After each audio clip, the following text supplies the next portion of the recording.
Kenapa sih Cici tuh lebih sering nyebutnya semesta? Kenapa bukan Tuhan? Ya karena hidup kita ini memang sudah diatur oleh semesta yang dibikin langsung sama Tuhan. Jadi ibaratnya perusahaan besar, Tuhan itu ya bosnya gitu loh, bos perusahaannya. Sementara semestanya ya itu perusahaannya. Dan hukum-hukum semesta yang berlaku, ya itu adalah SOP-nya atau aturan perusahaannya.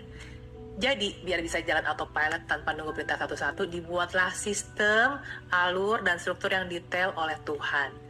Sehingga di semesta itu sendiri kan ada yang namanya hukum energi, hukum getaran, hukum sebab akibat, hukum tarik-menarik atau law of attraction ya kan.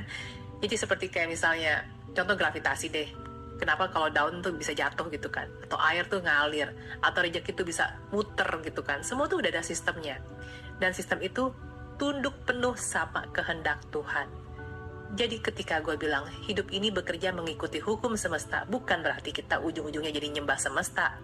Tapi gue tuh lagi mengajak biar kalian tuh ngerti juga cara kerja sistem yang sudah Tuhan atur dengan rapi gitu loh.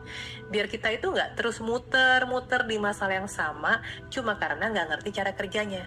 Dengan kita belajar ngerti sistemnya, itu kan juga bentuk takwa. Karena begitu mengerti, kita tuh tunduk bukan karena kita takut, tapi karena kita paham.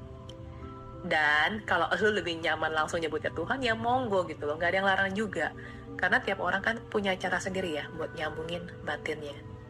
Tapi gue pribadi memang sukanya nyebut semesta, bukan karena gue jauh dari Tuhan, justru karena gue ngerasa cara Tuhan ngebimbing kita tuh sudah sehalus itu. Oke, contohnya gini deh. Kalau lo dipecat dari kantor karena bolos, itu kan karena lo melanggar aturan perusahaan. Bukan karena si bosnya benci sama lo, iya nggak? Nah, padahal yang bikin peraturan kan ya tetap bosnya juga. Tapi dia nggak perlu marah atau turun tangan setiap kali ada pelanggaran karena sistemnya sudah bekerja sendiri. Nah, semesta itu ya kayak gitu. Sistemnya Tuhan yang sudah berjalan dengan otomatis. Jadi sekali lagi ketika gue bilang semesta itu bukan menggantikan Tuhan ya, tapi justru menghargai cara kerjanya yang luar biasa rapi, yang tanpa harus dimarahin dulu, lo tuh udah bisa belajar, bisa peka, bisa terus bertumbuh secara autopilot.